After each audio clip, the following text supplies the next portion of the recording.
Near mint condition, the home of collected editions. Oh my gosh, look at that panel of Batman. You have the absolute, you have the deluxe. DC Comics firing on all cylinders.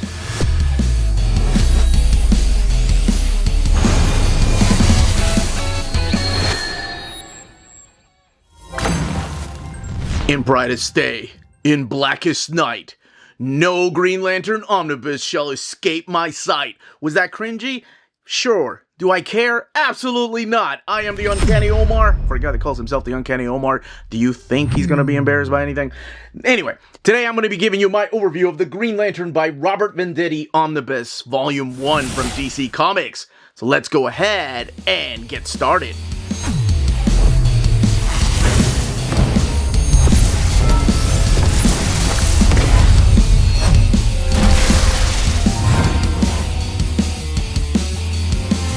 And welcome back, everybody. What we are looking at here is the Green Lantern by Robert Venditti Omnibus Volume 1. This is the latest Green Lantern in Omnibus format. And we do have, I think it's already been solicited, a Volume 2 that comes out early next year. So really looking forward to that to wrap up this New 52 era. And when I got to interview Robert Venditti a few months ago, he did drop hints that perhaps Hal Jordan and the Green Lantern Corps Omnibus might be coming. So that's the Rebirth era. But first, let's take a closer look at this. We have Green Lantern up here and some new villains. And of course, some of our key players here with some new Green Lanterns. And there we have the picture of Hal Jordan, Green Lantern by Robert Venditti, Omnibus Volume 1, the DC logo. And then this back piece here, Darker Days for Hal and the Corps, the ISBN, and of course the retail price of this book being $100. Now, before we take the dust jacket off, let's go ahead and put it on the shelf, because that is the question. Where does this fit in the reading order of Green Lantern? Well, it immediately follows the Jeff Johns era. So after issue number 20, when Jeff Johns leaves, 21 is written by Robert Venditti. However, you could put it after the Green Lantern Corps too, because this is the stuff that happens after Peter Tomasi ends up leaving the books. So that is something to keep in mind, but it is your shelf. You put it wherever you want to. The stories in here have been previously collected before in a series of trade paperbacks. And there's more than this actually in here. They added the Red Alert story, which has some of the Red Lantern stuff in here. So let's actually take a look underneath the dust jacket here. And we have this image of, oh right, John Stewart getting some love there on the flaps. And underneath there, it's this image from Sean Chen. So let's go ahead and open this up and talk about this era of Green Lantern and the Green Lantern Corps. Okay, let's go ahead and get this omnibus open. I love this. I love the fact that we have end sheets. That's right. Oh, by the way, I forgot to give credit where credit is due. Billy Tan is the one that actually did the cover here. And we talked about who did the cover underneath, or the art on board. Yes, I love that we have design on that end sheet. Green Lantern by Robert Venditti, Omnibus Volume 1, and all the lantern rings there. Robert Venditti taking, of course, the top billing for writing, but there's also Van Jensen, Charles Soule, and Justin Jordan. And your main artists down here are Billy Tan and Bernard Chang. But there's also Sean Chen. There's early artwork by Martin Kokolo, Dale Eaglesham, Tom Derenick, and Rags Morales, just to name a few of your artists. Your colors over here, like Tony Avina and Andrew Dahlhaus. And then letters like Taylor Esposito and Carlos Mangual. And you do have a table of contents, and just like previous ones, I will always point out this does have page numbers. You have an introduction here by Robert Venditti, and then of course breaking it. Actually, what they do here is pretty cool. They break it down by story arcs, and to kind of give you an idea of why it's broken down this way, where you have the Lights Out story that really kicks off over here with 23.1. And then you have Red Alert, Uprising, and then the bonus material. And then your introduction here by Robert Venditti, talking about how his first published comic surrogates kind of led him to get to know one of the editors. And then eventually his first work was The Demon Knights, number 16, his first published DC work. And that, a handful of DC's Demon Knight, is the first thing he did, and then he got the job of ongoing writer on Green Lantern. This book collects Green Lantern 21 through 34, Green Lantern 23.1, Green Lantern Annual 2, Green Lantern Corps 21 through 34, Green Lantern Corps Annual 2, Green Lantern New Guardians 23 to 24, Red Lanterns 24 and 28, and Stories from Secret Origins 3 and 9. The book has a total of 856 pages, and again, retails for $100. And if you don't know anything about Green Lantern, you don't know anything about Hal Jordan, you're coming here from like Exo Manowar, you can completely go in blind. This does an amazing job in the way that it's mapped, where you have that secret origin story, just a retelling of Hal Jordan, how he became a Green Lantern.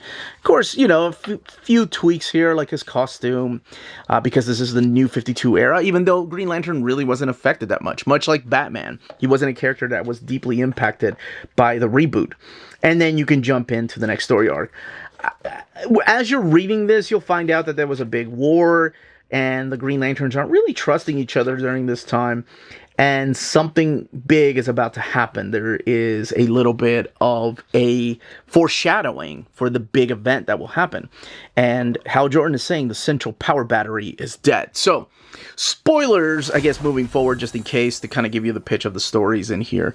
And then you notice this guy up here fighting a bunch of Green Lanterns. That was then, or that was in the future. Then we focus in the now. So we're still a little bit of months away from what the hell is going on. Why is the central power battery dead? Where we have a confrontation here between the character of Carol Fenris and Hal Jordan. She is one of the Star Sapphires, so one of the emotional spectrum characters, and he is the Green Lantern of 2814. For now. We see the status quo through here. I think Venditti does a really good job, because I think he himself was getting comfortable with the characters of reintroducing everybody, even though it might be repetitive to people that love Green Lantern, like the status quo of Kilowog, or the status quo of Kyle Rayner, Lar Freeze coming in with his people. But the first few stories in here kind of are a big lead up to what will be called Lights Out. We get new members of the Green Lantern Corps, and they're all from different sectors here. And some of them just want to go home. They feel like they don't really belong here. But that's really what kicks this series off, is the idea that we have new characters like Gazi and Mukmuk. Mukmuk is the character's name. Nimuk. Oh gosh, who else? Kasite. Kasite, that's the character's name. While also kind of reintroducing you to characters like the Saint Walker over here from the Blue Lanterns, and again, members of the Orange Lanterns, the Star Sapphires. So in case you're not familiar with them, you start to get to know who they are. The big story, or I guess the prelude to what will happen later on, really kicks off with these issues here, where we meet a character named Prixim No Ange, and she is a Star Sapphire, and she plays kind of a big role in here. Now, the mystery is, of course, where's this going? Why is the power battery dead? But we'll get back to that in a little bit, because we have to now go into the Green Lantern Corps story. Green Lantern Corps also showcasing some of the new Green Lantern Corps members, like Ergan and Morrow and Druk. While also, again, it's not just Robert Venditti, but Van Jensen here, but kind of reintroducing you to who the character of John Stewart is, and then his relationship that he has with Fatality, a character that has been around for a while and has been a villain, has been a good guy, and her name is what is her name? Yira, that's her name. So she doesn't like to be called Fatality, but she wants him to call her Yira by her name. So all of this will lead into a big battle that will take place from what we saw a little bit earlier. So, John Stewart is continuing his daily activities. He's keeping peace throughout the galaxy, and shows you his love interest with Star Sapphire, Fatality, Yira, all those names. And then the first Lanterns attack. And that leads into this big fight between the Green Lantern Corps and these new characters. Now, the main story, the big arc that kicks it all off, will happen in the New Garden. So this will become the Lights Out story. And this is when we have the character of Relic. And Relic attacks the New Guardians. Like, and the Green Lantern New Guardians is who they are. So you have characters like, it's pretty much everybody that's not a Green Lantern. So Kyle Rayner being like the main key player here. But also Saint Walker, like characters from the Blue Lanterns, Worth. You'll have characters like Carol Ferris from the Star Sapphires. Now, he ends up killing a lot of these characters. So what exactly is he? What does he want? Well, you'll find out here within the next few issues. This is issue 23.1. This is actually the only villain issue that is collected in here, but this focuses on the character of Relic and who he is, where he came from.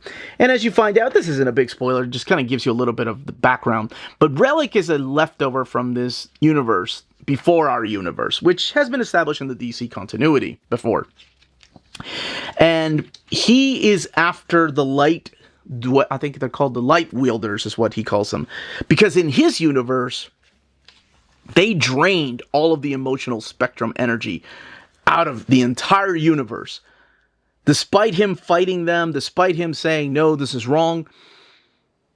And that's why he's here. He's here to stop the light wielders from doing the same thing that the light wielders did in his universe.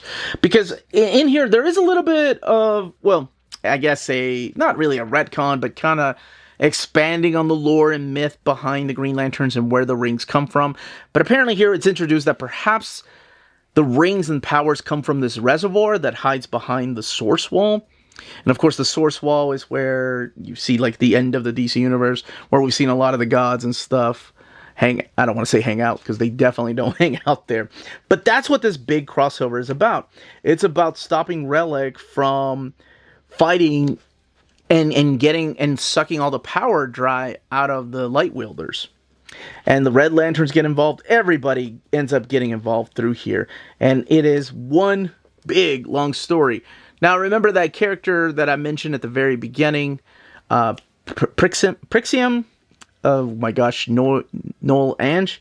She plays a big part in the next story arc. And again, we'll see some more familiar faces show up through here if you're a fan of the Green Lantern Corps, or just the Green Lantern characters, like Hal Jordan's own comic book, because some of them had shown up in the Peter Tomasi Corps, and then some of them were key players in the Green Lantern main story.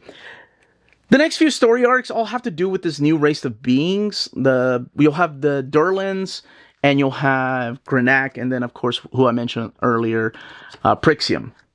And they're just wanting to rule the galaxy. Some of them are shapeshifters. This is a really interesting story right here, because this is taking place during Batman Zero year. It's Green Lantern Corps issue 25.